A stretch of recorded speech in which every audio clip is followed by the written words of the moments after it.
बाहेरची पडवी, झोपाळा पान सुपारीची पिशवी, तिरक्या रिपी मारलेल्या खिडक्या, जीवनाच्या साध्या सुंदर कल्पना. म्हणजे माझं गाव नावळे, माझं घर चुलीवरची आग, आजीने सारवलेली घर, ओलसर झालेला चेहरा, देवाच्या आशीर्वादाचा पाऊस आणि निसर्गाचा चमत्कारी सोहळा. म्हणजे माझं गाव नावळे.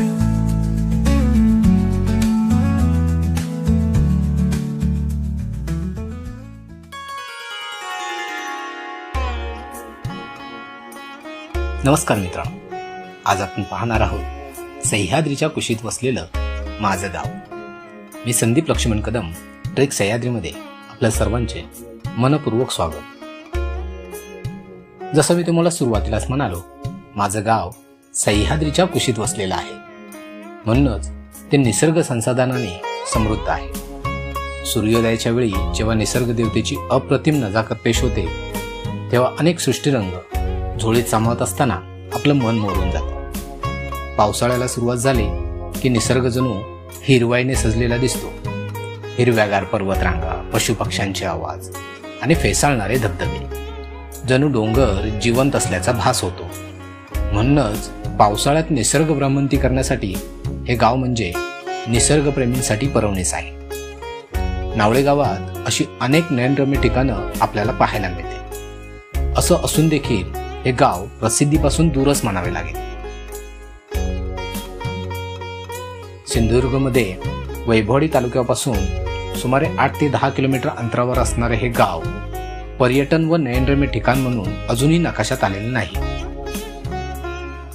गावाची लोकसंख्या हजाराच्या आतच आहे, कारण येथील तरुण नोकरी व्यवसायाच्या निमित्तानं शहरात स्थलांतरित होत असतात. सुमारे 1550 हेक्टर जमीन क्षेत्रात येथील ग्रामीण समाज शेतीद्वारे आपला उदरनिर्वाह करतो. अर्थात मुंबईहून देखील सणासुदीला अथवा कायमस्वरूपी त्यांचे चाकरमानी त्यांना आर्थिक सहाय्य करीत असतात. गावाचे स्वरूप खेडे म्हणून असले तरी येथील नैसर्गिक संसाधने गावातील लोकांना उदरनिर्वाहाची निरंतरता राखण्यास मदत करतात. पूर्वी असं म्हटलं जायचं, घरातून बाहेर जंगलात निघून गेलं तर माणूस उपाशी राहणार नाही, कारण गावात जंगली फळं, कंद, मध, मासे, अगदी खेकड्यासहित भरपूर प्रमाणात उपलब्ध असल्याने निघताना घरातून डब्बा घेतला नसेल तरीही पोटपूजा व्हायची.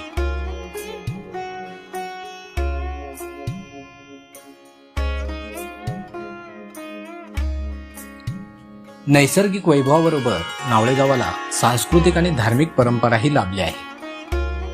गावातील भगवती देवी, दत्त मंदिर, बिरोबा आणि ब्राह्मणदेव ही धार्मिक स्थळे प्रसिद्ध आहेत. येथे होणाऱ्या धार्मिक जत्रोत्सवामध्ये आजूबाजूच्या पंचक्रोशीतील लोक भक्तिभावाने सामील होतात. नावळे गावाच्या पूर्वेला उंच सह्याद्री पर्वतरांगा, त्याच्या उजव्या बाजूला घोडदोळे. असं म्हटलं जातं की छत्रपती शाहू महाराजांच्या काळात त्यांच्या घोडदोळ्यातील घोडे याच घोडदोळ्यात विश्रांतीसाठी आणले जात, कारण येथे मुबलक प्रमाणात चारा उपलब्ध होता.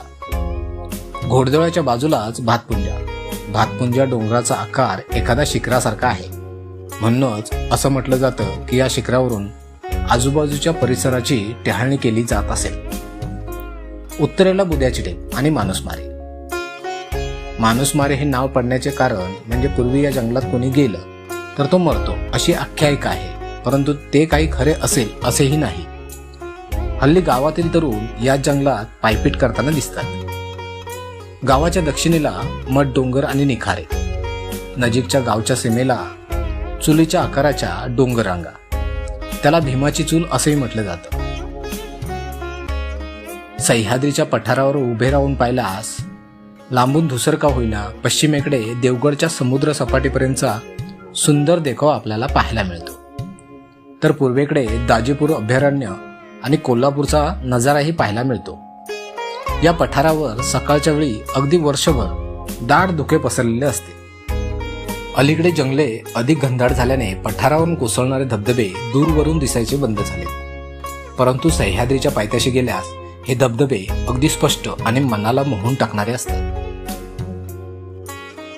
इथला नैसर्गिक पद्धतीने तयार झालेला पन्हाळी धबधबा इतका सुंदर आहे की पाहता क्षणी तुम्हाला इथे आल्याचा आनंद होईल. हा सुरक्षित धबधबा रस्त्यापासून केवळ 500 मीटर अंतरावर आहे. येथील जंगलांमध्ये सरपटणारे प्राणी, फळे, फुले, औषधी वनस्पती तसेच ससे, सांबर या लहान प्राण्यांपासून वाघ आणि गवेही आपल्याला नजरेस पडतात. पठारावरून फिरताना येथील निसर्गरम्य वातावरण पाहताना आपण परदेशातील निसर्गरम्य परिसरात फिरतो आहोत असा भास होतो. परंतु ही निसर्ग किमया लोकांपासून अज्ञात आहे. हा व्हिडिओ ही निसर्ग किमया आपल्यासमोर आणण्याचा एक छोटासा प्रयत्न आहे. नावळ्यात या आणि इतरांनाही घेऊन या. इथले लोक आपले मनोभावे स्वागत करतील, तुम्हाला निसर्ग दाखवतील. कोकणचा कोकणी पाहुणचार जगभरात प्रसिद्ध आहे. परंतु हो, निसर्ग जपायचा असेल तर प्लास्टिक, मादक पदार्थ, श्रीमंती चाव निघताना घरातच विसरून या. यवा, कोकण आपलाच असा. गाव आठवण गोड झुळूक माझ्या मनाला, निसर्ग प्रेमळ हाक देतो